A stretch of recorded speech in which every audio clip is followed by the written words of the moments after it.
साल 2028 के चुनावी मैदान में क्या अशोक गहलोत की बहू भी चुनावी मैदान में उतरेगी? ये सवाल आज क्यों उठ रहे हैं? दरअसल जैसा कि आप देख ही रहे होंगे, राजस्थान में इस वक्त बड़े बदलाव के कयास लगाए जा रहे हैं। कहा जा रहा है कि प्रदेश अध्यक्ष, नेता विपक्ष पद पर बदलाव हो सकते हैं। इसके साथ साथ 2028 के नजरिए से भी सभी नेताओं ने अपना अपना मोर्चा संभालना अभी से ही शुरू कर दिया है, ताकि अपनी सीट पर दावेदारी पेश करके अपने आप को आगे रख सकें और टिकट के लिए सबसे अव्वल रहें। लेकिन इन सब के बीच अचानक से गहलोत की बहू का नाम सामने क्यों आया? दरअसल अचानक से ये नाम सामने नहीं आया। इस नाम की चर्चा 2024 के लोकसभा चुनाव के बाद से ही हो रही थी।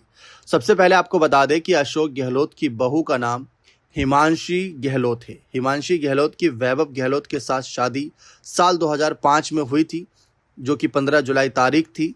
मीडिया से जुड़ी तमाम जानकारी इनको लेकर सामने जब जुटाई गई कि कहाँ से बैकग्राउंड है, किस परिवार से आई हैं, क्या कुछ इनकी रुचि है, तो फिलहाल अगर हम देखें तो उसमें पाया कि हिमांशी गहलोत सामाजिक कार्यों में रुचि रखती हैं और कैंसर से पीड़ित बच्चों की मदद से जुड़े अभियानों में सक्रिय रही हैं।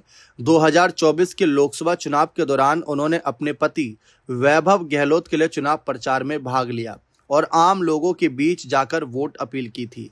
वे आम तौर पर राजनीतिक पदों पर नहीं रहीं और ना ही उनकी ओर से कोई बड़ा राजनीतिक बयान सार्वजनिक रूप से सामने आया है।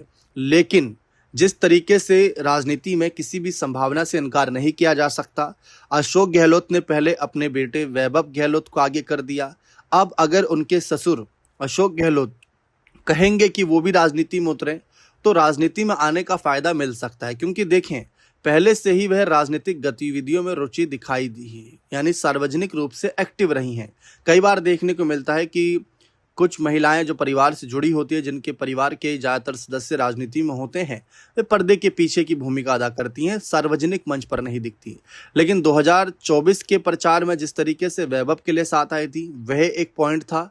दूसरा, सार्वजनिक रूप से राजनीतिक गतिविधियों में रुचि दिखाई दी है। तीसरा, सामाजिक कार्यों से जुड़ी रही हैं, जो अक्सर कई नेताओं के लिए राजनीति में आने का एक आधार बनता है। चौथा कारण, जो सबसे मेन कारण हो सकता है, आधी आबादी को साधना, यानी महिला वोट बैंक, जो कि वैभव, अशोक गहलोत दोनों के लिए ही फायदेमंद साबित होगा और कांग्रेस को भी फायदा दे सकता है, क्योंकि कांग्रेस को हर सीट पर जिताऊ कैंडिडेट चाहिए। अब अशोक गहलोत की बहू अगर रहेगी तो कहीं ना कहीं उसके फायदा दिखेगा, तो वो एक कारण हो सकता है।